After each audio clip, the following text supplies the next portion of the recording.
आज की कहानी है तीन मछलियाँ। एक समय की बात है। एक घने जंगल के अंदर बड़ा सा तालाब था।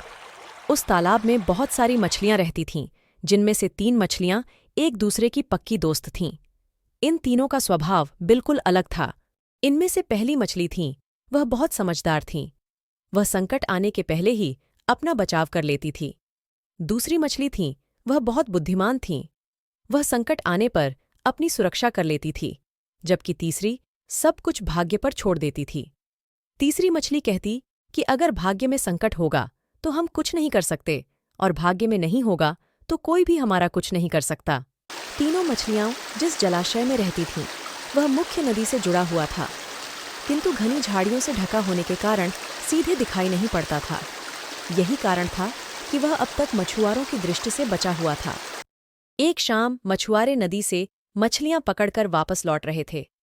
बहुत ही कम मछलियां हाथ आने के कारण वे उदास थे।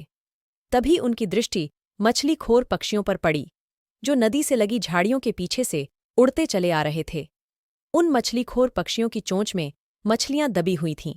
एक ने अनुमान लगाया, दोस्तों, लगता है झाड़ियों के पीछे नदी से जुड़ा जलाशय है, जहां इतनी सारी मछलियां पल रही हैं।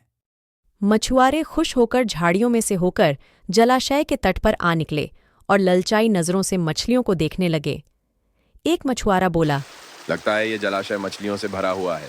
आज तक हमें इसका पता ही नहीं लगा। यहाँ से हम ढेर सारी मछलियाँ पकड़ पाएंगे। सही कह रहे हो भाई, लेकिन आज तो शाम घिर आई है। कल सुबह सुबह आकर यहाँ पर अपना जाल बिछाते हैं। दूसरे मछुआरे ने कहा। दूसरे दिन आने की योजना बनाकर मछुआरे वहां से चले गए। तीनों मछलियों ने मछुआरे की बात सुन ली थी।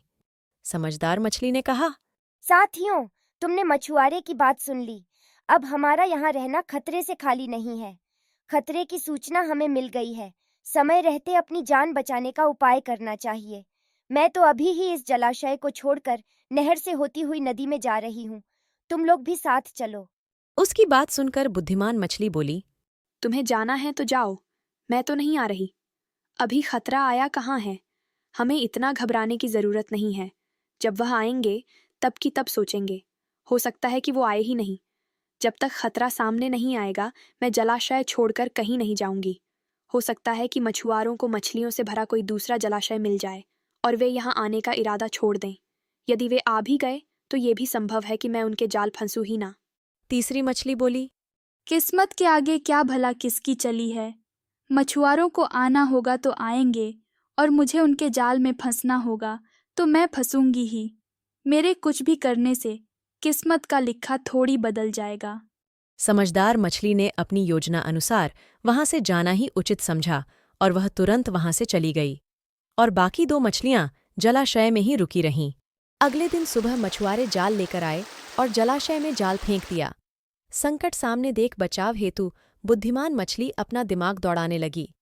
उसने इधर उधर देखा, किंतु उसे कोई खोखली जगह नहीं मिली जहां जाकर वह छुप सके। तभी उसे याद आया कि उस जलाशय में काफी दिनों से एक मरे हुए ऊद बिलाव की लाश तैर रही है।